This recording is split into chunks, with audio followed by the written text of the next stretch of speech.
हम सोल्व कर रहे हैं 14 मार्च CHSL की लास्ट शिफ्ट जो फोर्थ शिफ्ट थी उसका क्वांटिटेटिव एप्टीट्यूड सेक्शन। तो फर्स्ट क्वेश्चन हमें दिया हुआ है sine p is equal to 15/22 what is the value of 10p। देखिए यहाँ से वैसे तो हमें निकालने की जरूरत नहीं है, क्वेश्चन में मुझे जो चीज़ दिख रही है पहले एक चीज़ देखते हैं 10p क्या होता है। 10p होता है साइन पी अपॉन में कोस पी। तो मुझे एक चीज़ पता है कि साइन ऊपर साइन पी है तो मतलब 15/22 तो रहा ही होगा, और कोस पी की वैल्यू मैं निकालना चाहूँ तो निकाल लूँगा, उसमें कोई बड़ी चीज़ नहीं। लेकिन एक चीज़ देखें अगर ध्यान से, किसी भी न्यूमरेटर में ऊपर 15 नहीं है, सिर्फ एक में ही है, मेरा यही आंसर होगा। बाकी अगर किसी को कोस पी निकालना हो तो कोस पी कैसे आएगा, कोस पी के लिए मुझे क्या निकालना पड़ेगा, पहले बेस निकालना पड़ेगा। ये 15 परपेंडिकुलर है और ये हाइपोटेन्यूज है, तो हाइपोटेन्यूज का स्क्वायर माइनस परपेंडिकुलर का स्क्वायर का रूट इज बेस। तो यहाँ से क्या हो जाएगा, ये जाएगा 22 का स्क्वायर 484 माइनस परपेंडिकुलर स्क्वायर हो जाएगा 225, इसका अंडर रूट एक हो जाएगा 259 अंडर रूट, मेरा बेस ही आया। और कॉस पी क्या होगा यहाँ से, बेस अपॉन में हाइपोटेन्यूज, हाइपोटेन्यूज मेरा हाइट 22, तो ये आ जाता। और यहाँ से मेरा क्या आता, cos p is equal to root 259/22, यहाँ से 22 2 कट गया, तो आंसर मेरा वही आया। ऊपर मेरा न्यूमरेटर में 15 दिख रहा था तो मुझे सिर्फ इसको देखते ही सीधा मार्क कर देना चाहिए था कि न्यूमरेटर में और किसी के ऊपर न्यूमरेटर में कहीं और पे 15 है नहीं। Next question, average of 6 consecutive even number is 35, what will be the sum of smallest and the largest even natural number. देखिए यहाँ पे बोला कि 6 consecutive इवन नंबर्स हैं, उनका एवरेज 35 है। तो अगर मेरे जैसे अगर ये 6 1 2 3 4 5 6 consecutive इवन नंबर्स हैं, तो जो मेरा इनका एवरेज होगा वो एवरेज क्या होगा, इनकी सबसे मिडिल वैल्यू क्या होगी, फोर्थ और फिफ्थ वैल्यू के बीच की। यही तो मेरा इसका एवरेज होगा, क्योंकि कॉन्जिक्यूटिव इवन एक कॉन्जिक्यूटिव है, कॉन्जिक्यूटिव नंबर्स का एवरेज उनकी बिल्कुल मिडिल वैल्यू होती है। मिडिल वैल्यू मतलब अगर ऑड इंटीजर्स है, ऑड मतलब ऑड नंबर्स है, जैसे अगर मेरे पास 7 वैल्यूज होती तो यहाँ पे मेरी फोर्थ वैल्यू मेरा एवरेज हो जाता। और अगर इवन है फॉर एग्जांपल 8 है तो यहाँ पे मेरा फोर्थ और फिफ्थ के बीच की वैल्यू मेरा इसका एवरेज हो जाती। कब, अगर ये मेरी कॉन्जिक्यूटिव सीरीज हो। अब जैसे यहाँ पे मेरा कॉन्जिक्यूटिव इवन की सीरीज है, कॉन्जिक्यूटिव इवन नंबर है मेरे पास जिनका एवरेज 35। 35 क्या होगा मेरा, फोर्थ और थर्ड के बीच का। और वैसे भी क्योंकि इवन है तो ये हर एक नंबर मतलब थर्ड नंबर जो होगा मेरा, मतलब थर्ड और ये मेरे इवन है, सब इवन है, इनके बीच में 35 ओड नंबर होगा। तो 35 के जस्ट बाद वाला इवन नंबर क्या होगा, 36। उसके बाद इवन नंबर 38, उसके बाद 40। सिमिलरली 35 से जस्ट छोटा इवन नंबर क्या होगा 34, उससे छोटा इवन नंबर 32 और उससे छोटा 30। अभी मेरी सीरीज आ गई जो मेरे पास, उसने मेरे से पूछा कि स्मॉलेस्ट एंड लार्जेस्ट का सम बताना है, तो 30 + 40 क्या होगा 70। Next question, if cot 3a is equal to 10a - 6 what is the value of a। हमें पता है कि अगर cot theta is equal to 10 मतलब cot five is equal to 10 theta दिया होता तो हमें यहाँ से पता लगता है कि 5 + थीटा इज 90 डिग्री। तो मैं यहाँ से इन दोनों को कर लेता हूँ, यहाँ से 3a + a - 36 is equal to 90, यहाँ से क्या आ जाएगा 4a इज इक्वल टू, ये 36 ऐड हो जाएगा उधर जाके, हो जाएगा 126। तो a क्या आ गया मेरा यहाँ से 31.5 डिग्री, ये मेरा a आ गया। Next question, the total sales of A in all years, J2 क्या है, the total sales of B in all years. मुझे निकालने का J2 - J1। अब मैं J1 अलग से निकालूँ, J2 अलग से निकालूँ, फिर उनका डिफरेंस निकालने से अच्छा मैं सबसे पहले ही J2 में से J1 माइनस करता चलूँगा, फिर उनको ऐड कर लूँगा। J2 मेरा क्या है, बी मतलब रेड, मेरे को रेड में से ब्लू माइनस करना है। यहाँ से मेरा क्या आएगा, ये आएगा +800, रेड में से माइनस करूँगा +300, ऐसे रेड में से माइनस करूँगा ये +200। और यहाँ पे रेड कम है तो रेड में से वो करूँगा तो कितना देगा -300, और ऐसे ये -200। तो 200 से ये गया तो 300 से ये नेगेटिव हो गया, डिफरेंस कितना आ गया मेरा 800। Next question, half the half of the perimeter of rectangle is 30, मतलब सेमी पेरीमीटर दिया हुआ मुझे 30 and the length of rectangle is 6 more than it's breath. Length और ब्रेथ, अगर मेरे ब्रेथ b है फॉर एग्जांपल तो लेंथ क्या होगी b+6 बोला उसने, ठीक है। और मेरे पास सेमी पेरीमीटर क्या होता है, l b+l, सेमी पेरीमीटर यही होता है। सॉरी सेमी पेरीमीटर नहीं है ये सिर्फ पेरीमीटर बाय 2 है, पेरीमीटर बाय 2। तो या तो मैं इसे क्या करूँ, perimeter by 2 is equal to यानी l+h ही होता है is equal to l+b length plus breadth. और यहाँ पे मेरा क्या आ जाएगा, ये दिस इज इक्वल टू, इन दोनों का ऐड कर दो तो क्या आ जाएगा 30 के इक्वल में, 2b+6 इज इक्वल टू 30। यहाँ से b क्या आ जाएगा मेरा 24/2 12, यहाँ से b मेरा 12 आ गया। और मेरा l क्या था, l है b+2, तो l यहाँ से मेरा आ गया 18। मुझसे पूछा क्या व्हाट इज द एरिया, तो 12 × 18 क्या हो जाएगा, 18 × 12 ये हो जाएगा 216। Next question, the chord of length 48 centimetre is at a distance of 7 centimetre from the centre of the circle. मेरे पास एक सर्कल है, उसमें मेरे पास एक कोड है जिसकी लेंथ 48 है, ये 48 सेंटीमीटर इसकी लेंथ है। इस सर्कल के सेंटर से 7 सेंटीमीटर दूर है। और ये प्रॉपर्टी होती है कि एक कोड पर रेडियस जब हम बनाते हैं तो वो उसको बाइसेक्ट करता है इक्वल पार्ट्स में, प्लस वो उस पर 90 डिग्री का एंगल बनाता है। तो यहाँ से मेरा क्या निकले, ये रेडियस सॉरी ऑल्टीट्यूड जो होगा शॉर्टेस्ट डिस्टेंस। तो यहाँ से ये क्या हो जाएगा, ये 20 कंप्लीट 48 था तो ये कितना हो जाएगा, ये 24 और ये भी 24। यहाँ से मेरा रेडियस क्या आ जाएगा, यहाँ से क्या कहते हैं ट्रिपलेट बन रहा है, रेडियस मेरा 25 आ जाएगा, 24 का स्क्वायर प्लस 7 का स्क्वायर इक्वल टू 25 का स्क्वायर। यहाँ से मेरा 25 आगे पूछा गया what is the length of code of the same circle which is at a distance of 15 centimetre. तो मुझसे पूछा गया अगर यहाँ से 15 सेंटीमीटर दूर की मैं कोड बनाऊँ सिमिलर उसमें 15 सेंटीमीटर दूर होगी तो उसका कोड की लेंथ कितनी होगी। अब यहाँ से मैं अगर देखूँ तो ये कितना हो जाएगा, ये 20 हो जाएगा ट्रिपलेट से, 20 का स्क्वायर प्लस 15 का स्क्वायर इक्वल टू 25 का स्क्वायर होता है। तो अब ये हाफ है, ये भी इसका डबल हो जाएगा, तो ये मेरी कोड की टोटल लेंथ कितनी हो जाएगी 40। Next question, what is the value, मुझे इनकी तीनों की अलग अलग वैल्यू निकालनी है। यहाँ से कितना हो जाएगा 7/2 ऊपर और नीचे ये 25 इसके बेस में, नीचे 1, तो ये पहला आ गया 7/2 प्लस 5/2 ऊपर और नीचे नीचे आ गया ये 1/4, नीचे 2 माइनस 7 2 14 अपॉन में 14, ये 1 आ जाएगा, -1 हो जाएगा। तो यहाँ से ये कितना हो जाएगा 7/2 प्लस 5/4 -1। मैं सबका डिनोमिनेटर सेम कर लेता हूँ, ये 4/4 हो गया और ये 14/4।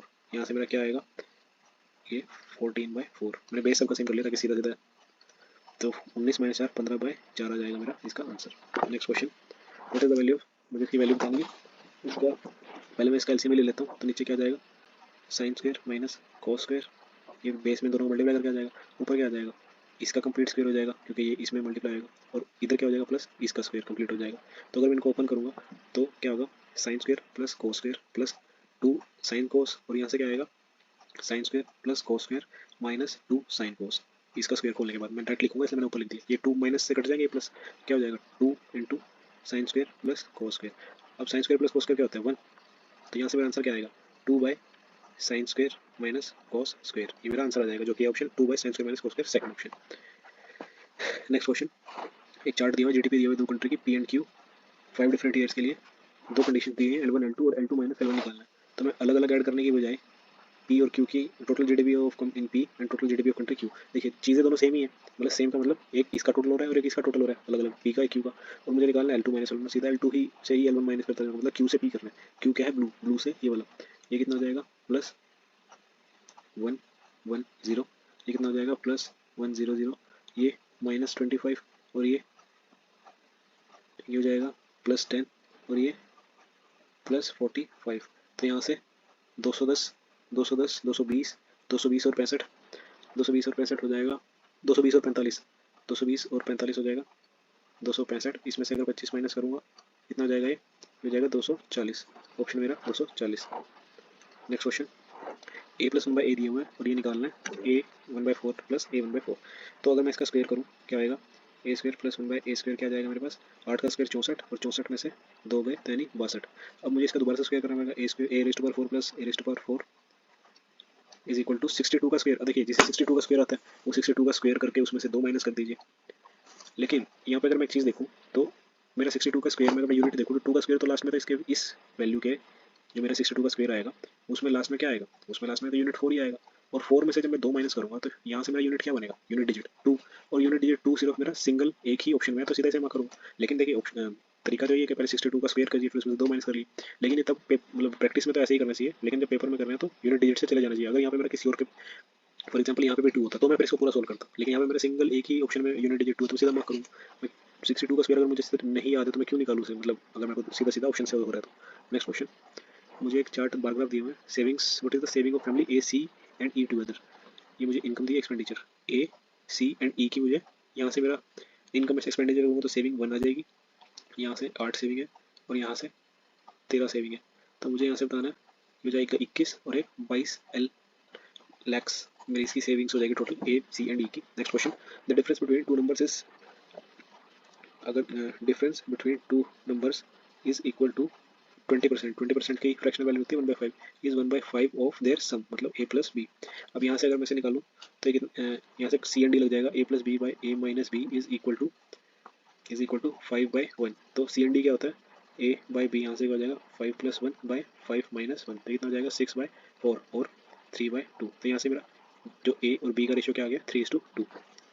Next question, average weight of 100 student is 34, the average weight of first 49 student is 34। देखिए अब क्योंकि टोटल का 100 वेट मैं इसको स्टैंडर्ड डेविएशन से करूँगा, डेविएशन मेथड से, टोटल स्टूडेंट्स का एवरेज मेरा 34 है, उसमें से जो फर्स्ट 49 है उनका भी 44 है, तो मेरे इन 45 स्टूडेंट से मेरे इस नेट एवरेज पे कोई डेविएशन नहीं आएगा, जीरो डेविएशन होगा। तो अब डेविएशन बाकी के बचे हुए ऊपर से ही लेना पड़ेगा मुझे। तो अब बोला कि and the last 50 students is 32। देखिए अब लास्ट 50 स्टूडेंट्स का एवरेज कितना आ रहा है 32, डिफरेंस कितना है मेरे एवरेज से -2, और टोटल कितने कितने स्टूडेंट्स के लिए 50, तो मेरा नेट डेविएशन कितना आ गया -100, मेरा 100 माइनस डेविएशन आ गया। और अब क्योंकि मेरे पास इन 50 स्टूडेंट्स पे टोटल 100 kgs की कमी है, ठीक है, और यहाँ से डेविएशन 0 है, तो मतलब इनके पास तो कुछ एक्स्ट्रा है नहीं देने के लिए, तो उसमें जो मेरा एक 49, यहाँ तो 49 हुए थे, 49 फिर एक और फिर ये 50 स्टूडेंट्स अलग से, इनके पास देने के लिए कुछ नहीं है, इनके पास 100 की कमी है, 100 kgs की कमी है, तो वो 100 और 100 kgs पूरे करने हैं, 100 kgs पूरे करने के बाद ही तो 34 kg net average net weight बनेगा सबका मेरा, और वो 100 पूरा कहाँ से करेगा जब वो इससे लेगा। तो मेरे जो ये 50th स्टूडेंट है, 50th स्टूडेंट्स, ये सिंगल स्टूडेंट है या सिंगल स्टूडेंट या बच्चा जो भी है, इसके पास मेरे एवरेज से 100 ज़्यादा होगा, तभी ये उस 100 को इन 50 स्टूडेंट्स में बांट के अपने वेट को कम कर लेगा, इनको बढ़ा देगा, तभी जाके सब ये 34 हो जाएंगे। तो मेरे पास इसका एवरेज प्लस 34, एवरेज कितना था 34, और डेविएशन से कितना इसका एक्स्ट्रा आया था 100, तो 134 होगा मेरा ये 50th स्टूडेंट का वेट। नेक्स्ट क्वेश्चन, मुझे दो मुझे एक ये टेबल दिया हुआ है मेल्स एंड फीमेल टीचर्स का डिफरेंट स्कूल्स में, A1 A2 average number of females in all, average number of male in all, what is the value A1 plus A2। मुझे सबका क्या कहते हैं सब एवरेज निकालना, टोटल का ही मैं कर लेता हूँ A1 प्लस A2। तो ये क्या होगा, ये होगा 0, 8 4 12 420, ये हो जाएगा 0, 5 450, ये हो जाएगा 270, ये हो जाएगा 180, और ये हो जाएगा ये भी 180। तो यहाँ से क्या आएगा 0, 5 2 7 7 14, 14 और 16, 14 16 हो जाएगा 30, और ये 4 4 8 11, 11 और 3, ये हो जाएगा 14। अब इसको अगर मैं 14 नहीं हो गए, 4 4 3 7 11, 11 और 4 15 हो जाएगा, 1500 होगा मेरा। और मुझे इसका एवरेज निकालना, टोटल स्कूल्स कितने 1 2 3 4 5, तो ये कितना आ जाएगा मेरा, इसका एवरेज आ जाएगा 300। नेक्स्ट क्वेश्चन, मुझे दिए हुए ये दिए हुए, ये दिए हुए, और ये निकालना। देखिए अगर मैं इसको शॉर्ट फॉर्म में लिखूँ, मतलब इसको सही से लिखूँ सिंप्लीफाइड में, तो A प्लस बी प्लस सी मुझे क्या दिया हुआ है 9 दिया हुआ है, ये 9 कॉमन होकर कट जाएगा, और यहाँ से 4 कॉमन होकर काट 4 कॉमन निकाल के काट दूँ, तो यहाँ से a b plus b c plus c कितना दिया हुआ है, सी दिया हुआ है मुझे 40, और मुझे निकालना क्या है, यहाँ से 6 कॉमन लूँ तो a square plus b square plus c square निकालना, और 6 उसमें मल्टीप्लाई कर देना। यहाँ से फॉर्मूला दिख रहा है मुझे a plus b plus c का होल स्क्वायर, जो क्या होता है a square plus b square plus c square plus twice of a b plus b c plus c है। अब मुझे सारी वैल्यूज तो पता है, और जो निकालनी है वो उल्टा जाएगी। ए प्लस बी क्या है 9, मुझे इसका स्क्वायर करना है, a square plus b square मुझे निकालनी है, और ये मेरा कितना है ए प्लस बी प्लस सी, ए प्लस बी प्लस सी है 40, तो कितना हो जाएगा 80। अब मुझे ये निकालना है, तो ये वैल्यू 81 है, और ये निकालनी है, मैं इसको एक्स मान लेता हूँ, तो ये कितनी हो जाएगी एक्स मेरा, एक्स यानी a square plus b square plus c square मेरा आ गया 81 माइनस 80 यानी इज इक्वल टू 1। अब मुझे ये वाली वैल्यू कितनी आ गई मेरी 1, तो 1 इंटू 6 आंसर कितना आ जाएगा मेरा 6। Next question, a man makes 4 trips of equal distances, his speed for the trip was 7, first trip was 720 and in each subsequent trip his speed was half of the previous trip। देखिए उसने एक बंदा है, उसने 4 trips लगाए हैं same distance के, ठीक है, सबसे पहले उसकी स्पीड रही 720 किलोमीटर पर आवर, फिर उसका हाफ हो गया 360 किलोमीटर पर आवर, फिर उसका हाफ हो गया 180, फिर उसका हाफ हो गया 90 किलोमीटर पर आवर, ठीक है। अब मुझे क्या बताना है, और डिस्टेंस सब में सेम है, तो मैं एक ऐसा डिस्टेंस सेलेक्ट करूंगा कि जो इन सबका मतलब अगर सबका ही एलसीएम होगा, तो इन सबका एलसीएम क्या होगा 720 ही एलसीएम होगा, और इक्वल डिस्टेंस है 720 720, ठीक है।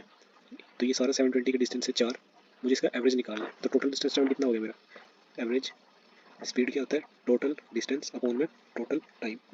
यहाँ से टोटल डिस्टेंस कितना हो गया 720 के 4 ट्रिप्स, और टोटल टाइम कितना हो गया 720, फर्स्ट ट्रिप के लिए 720 किलोमीटर है, और 720 की स्पीड से कितना ट्रैवल करेगा ये 1 आवर लेगा, ये कितना लेगा 2 आवर लेगा, ये वाला पार्ट कितना लेगा 4 आवर लेगा, और ये 8 आवर लेगा। तो यहाँ से कितना हो गया 8 4 12, और 12 और 3 15, यानी 720 इंटू 4/15, तो कितना हो जाएगा, ये जाएगा 15 के टेबल में, ये जाएगा 4 60 पे जाता है, और 120 कितना आता है 8 पे, तो 48 96 इंटू 2 192 किलोमीटर पर आवर आ जाएगी उसकी मेरी net average speed. A person invested a total sum of 15,500 in 3 different scheme of simple interest eight annual rate of 4%, 6%, 10%। At the end of 1 year he goat the same interest for all the schemes. देखिए अब मेरा formula क्या होता है PRT/100, ठीक है। मेरे पास यहाँ पे सबका रेट अलग है, लेकिन टाइम सबका सेम है 1 ईयर्स।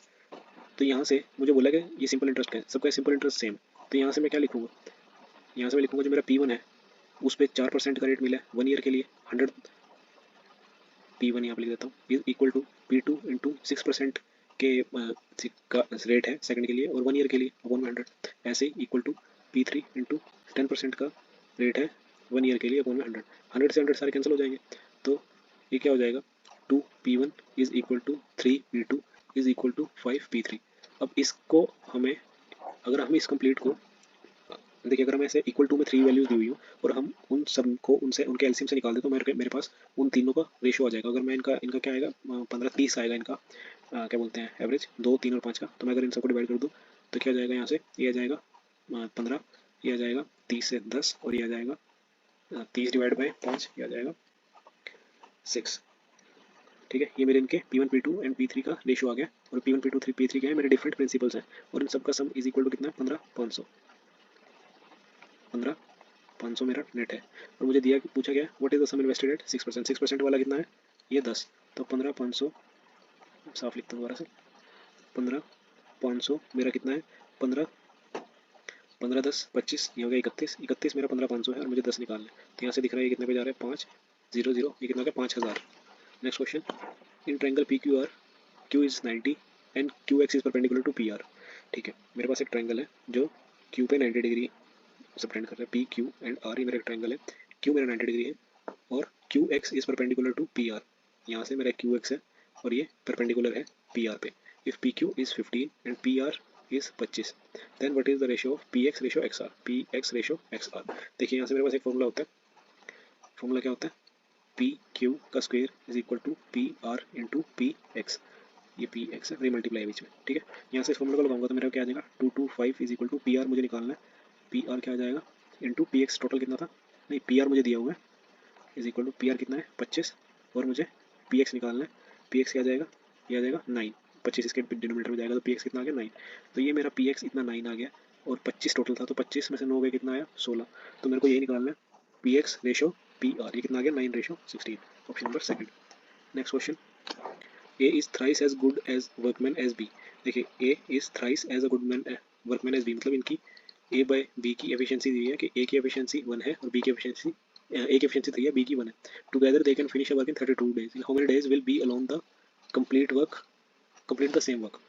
देखिए इनकी एफिशिएंसीज दी हुई है, they can finish a work, दोनों की एफिशिएंसी से अगर ये x हो गया तो 32 डेज मेरा जो नेटवर्क है, फॉर एग्जांपल ये वर्क है, दोनों की एफिशिएंसी से कितनी हो जाएगी 4x हो जाएगी नेट एफिशिएंसी, दोनों मिलके 32 डेज में काम खत्म कर रहे हैं, तो यहाँ से कितना आ जाएगा 128 128 आ जाएगा W/X। और मुझसे पूछा क्या है, मुझसे पूछा है कि how many days will be alone can complete the same work, तो B कितना है, B है मेरा 1x, तो यहाँ से मैं इसमें 1x अगर मल्टीप्लाई कर दूंगा, सॉरी यहाँ से इसको अगर मैं 1 कर दूंगा तो ये कितना आ जाएगा 120, ये 120 ही B के डेज हो जाएंगे कंप्लीट करने के लिए, 128 इसका आंसर हो जाएगा। After 2 successive discounts of 40%, 20% at article is sold for this. देखिए या तो आप सक्सेसिव डिस्काउंट का फॉर्मूला लगा लीजिए या फिर डायरेक्ट ही, फॉर एग्जाम्पल ये मेरा कोई MP है, MP पे मैंने पहले 20% का डिस्काउंट दिया, 20% डिस्काउंट देने के बाद क्या होता है 40 की वैल्यू होती है 2/5, अब 5 पे 2 का डिस्काउंट दिया तो कितने में बेच रहा हूँ 3/5 के, और फिर मैंने 20% का दिया, 20 की होती है 1/5, मतलब 5 पे 1 का डिस्काउंट दिया, मतलब कितने बेच रहा हूँ 4/5 पे, और ये मुझे कितना दिया हुआ है 4632, तो यहाँ से 4 दिए 12, ये जाएगा 36, 3 पे 103 नहीं आता, 96 आता है, 96 आता है 8 पे, और फिर 72 आता है 6 पे इंटू 25, मुझे 25 करना है, तो यहाँ से मेरा MP कितना आएगा, MP आएगा 15 6 150, 15 8 200 और 215, 15 दिए 25 दिए 75 और 21 75 21 96, तो मेरे ये आ गया इसका MP। Next question, in triangle ABC that is the point on BC, in triangle ABC A, B and C, Z is the point on BC, in this AB is equal to AC and AZB is 90 degree, if BC is 42 then what will be the length of BZ, ये बतानी है मुझे। देखिए यहाँ से मुझे एक चीज़ दी है, क्या दिया है कि ये दोनों आइसोसेलेस, ये मुझे आइसोसेलेस ट्रायंगल दी, तो जो आइसोसेलेस ट्रायंगल होता है उसके बीच से जो मेरा ऑल्टीट्यूड जाता है नेक्स्ट पे, तो वो इस वाली साइड को बाइसेक्ट करता है 1:1 में, तो अगर ये पूरा 42 है तो 21 हो जाएगा। Next question, what are the last 3 digit of multiplication this and this. देखिए अब यहाँ पर उसने 3 डिजिट बोला हो, 2 डिजिट बोला हो, 4 डिजिट बोला, उससे मुझे क्या मतलब है, मुझे यहाँ पे सीधा सीधा दिख रहा है कि 6 × 1 लास्ट में मेरा 6 आएगा, और 6 यूनिट डिजिट यहाँ पे सिर्फ एक का ही है, वो ये है, तो ये तो वैसे ही कैंसिल हो गई। Next question, angle subtended bye code MN on the circumference is 90 degree. देखिए यहाँ से एक चीज़ कंसेप्ट आता है, कंसेप्ट क्या होता है कि जो मेरा डायमीटर है, मेरे एक सर्कल में सिर्फ एक ही कोड होती है जो सेंटर पे 90 डिग्री से प्रिंट करती है वो होता है मेरा डायमीटर। कोड भी एक डायमीटर ही होता है, डायमीटर भी कोड ही होती है ना, सबसे लॉन्गेस्ट कोड होती है डायमीटर। तो एक ही कोड हो सकती है एक सर्कल में जो सेंटर पे 90 डिग्री से प्रिंट करे, वो होती है उसके डायमीटर। यहाँ से मुझे क्या पता लगा कि एम एन इज डायमीटर। तो पूछा if radius of the circle is 12 what will be the length of M N. तो अगर रेडियस 12 है तो डायमीटर कितना हो जाएगा, जो एम एन है हो जाएगा 12 का 2 गुना यानी 24। ए बी सी का मेरे को रेशो दिया हुआ है और ये निकालना है what is the value of B. यहाँ से मैं डायरेक्ट पुट कर देता हूँ इनको, कितना हो जाएगा ये हो जाएगा बी 15 बी मतलब 15 5 बी इंटू 15 माइनस ए कितना है 2 प्लस 2 सी सी यानी 10 कितना हो जाएगा 25 माइनस 2 ये हो जाएगा 23 इज इक्वल टू 115 यानी 1 यूनिट इज इक्वल टू 5 मेरा आंसर आ रहा है। और बी कितना है, बी इज मेरा 3। तो यानी मैं अगर दोनों तरफ 3 यूनिट्स निकालूँ तो कितना आ जाएगा 15, मतलब B is equal to 3 units में यहाँ से, और वैल्यू मेरी इसकी 15। ये मेरा next question. When A sells an article for profit of 20%, मतलब जो उसका सी और एस है, मतलब उसने 25 की चीज़ 6 पे बेची है। If both cost price and selling price are reduced by 20, दोनों एस और सी को 20 से रिड्यूस कर दिया, देन द प्रॉफिट बिकेम 40%। ठीक है, दोनों को अगर 20 से रिड्यूस कर दें तो मेरा प्रॉफिट हो जाएगा 40। मतलब अब मेरी रेशियो कितनी हो जाएगी, 5 की चीज़ पे मुझे 7 का प्रॉफिट हो रहा होगा, मतलब 5 की चीज़ को मैं 7 पे बेच लूँगा। यहाँ से मैं निकाल लेता हूँ 5 7 7 5 35, 35 माइनस 30 का modulus is equal to 7 140 minus modulus में भी ये हो जाएगा 100। तो यहाँ से कितना आ जाएगा 5 यूनिट्स इज इक्वल टू 40। तो 1 यूनिट इज इक्वल टू 8। यहाँ से मैं अगर इस 8 को इसमें सबसे ऊपर 8 को इसमें मल्टीप्लाई करूँगा तो 8 5 4 8 6 48 और 8 5 40। मेरा सी पी 40 था और मेरा एस पी 48, और मैं से पूछा क्या what is the initial cost price, जो कि मेरी 40 रुपीज़। ये मेरा लास्ट क्वेश्चन था। Thank you.